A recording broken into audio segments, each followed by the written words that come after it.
এখানে কিন্তু ইমানুয়েলকে গোল করতে ব্যর্থ করেছেন সচিন 11।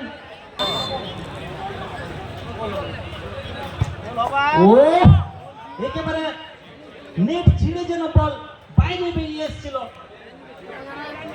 জন্য প্রস্তুত।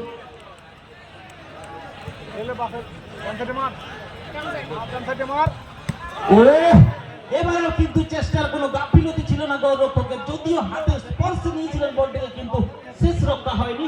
অর্থাৎ 2 নম্বর শট থেকে কিন্তু গোল আদায় করে নিয়েছেন বজরং একাদশ ফুটবল টিমের প্লেয়ার 9 নম্বর জার্সি ভাই।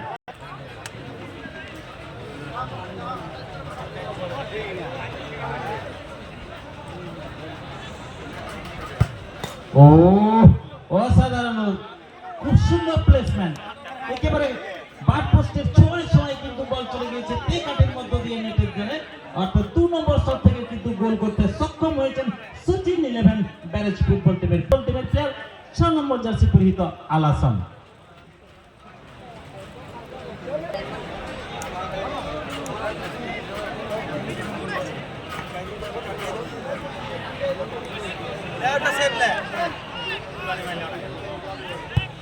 আলাসন দুর্দান্ত করেছে কানেকশন, যার জন্য 3 নম্বর শট থেকে কিন্তু গোল আদায় করে নিয়েছেন বজরং একাদশ পুরন্দপুর ফুটবল টিমের ফরেনার প্লেয়ার।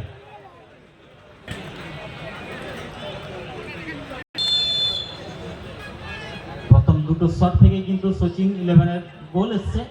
দেখা যাক 3 নম্বর শট ফলাফল কি হয়।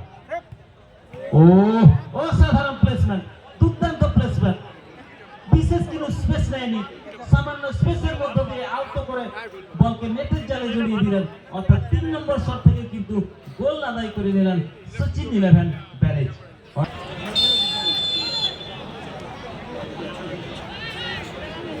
4 নম্বর শট বজরং একাদশ পুরনপুরের 10 নম্বর জার্সি পরিহিত ফরেনার।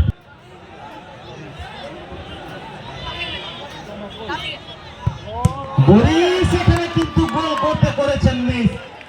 4 নম্বর শট থেকে কিন্তু বরিস ফরেনার প্লেয়ার প্রথম।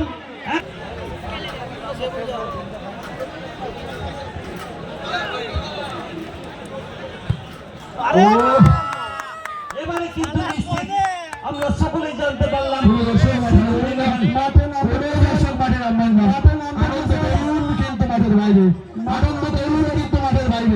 অবশ্যই আনন্দ করবেন, কিন্তু মাঠের বাইরে। ইতিমধ্যেই টাইব্রেকার শুটআউটের মাধ্যমে সচিন একাদশ ব্যারেজ ফাইনালে প্রবেশ করে গেল। দেখা যাক পরের খেলায় কোন দল ফাইনালে প্রবেশ করতে পারে। সচিন 11 ফাইনাল খেলার ছাড়পত্র আদায় করে নিল।